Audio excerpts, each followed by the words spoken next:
Kung ang nagsasalita, Your Honor, is yung ikalawa sa pinakamataas na posisyon in public at yun yung kanyang utterances, definitely, Your Honor, there is a tendency to stir up the people against lawful government. How do you reconcile the fact that the Vice President discouraged her supporters from going to the streets with a claim of inciting to sedition?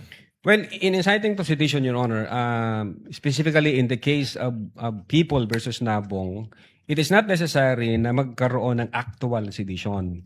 The law also penalizes if the seditious words would encourage people to do illegal acts or to overthrow government. In other words, if the speeches would stir up the people to go against the government, if the speeches would disturb the peace of the community, if the speeches would undermine public order and public security, hindi ho necessary na magkaroon ng actual na sedition. That's under the Meron law, ho sir. bang nagawa yung Vice Presidente na gaya ng sinasabi niyo ngayon? Nagawa pong inciting to sedition, sir? Based sa findings namin, sir, yes. Based po sa findings namin. Ganito po ang nangyari. Kinumpare po namin based on the content and context of the utterances made by the Vice President in November 23, 2024, the utterances made by the Vice President in October 18, 2024, then the utterances made by the Vice President in 26 November 2024, and other facts and circumstances.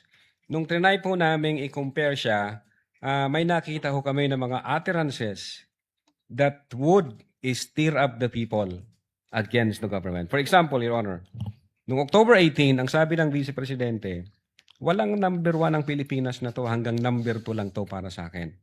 Wala itong number 1. Kinumpara ho namin noong November 23, ang sabi doon sa November 23, I do not recognize anybody above me. It's a reiteration doon sa kanyang sinabi. That's number 1, Your Honor. Then number 2, may sinabi siya noong October 18 na anong magagawa ko, hindi marunong maging presidente yung nakaupo. Kasalanan ko ba yon?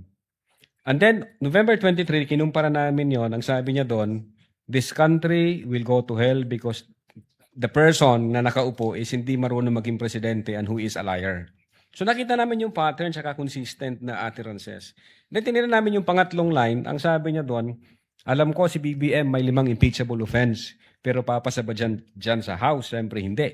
Then pagdating sa November 23, sinabi naman niya doon na the President is lying through his teeth para makuha lang niya yung boto ng mga tao. Tapos minura niya sila, PI ka, BBM, Lisa Marcos, and former Speaker of the House. So, tiningnan namin, sino ba yung nagsasalita? Kung ang nagsasalita, Your Honor, is yung ikalawa sa pinakamataas na posisyon in public at yun yung kanyang utterances, definitely, Your Honor, there is a tendency to stir up the people against lawful government.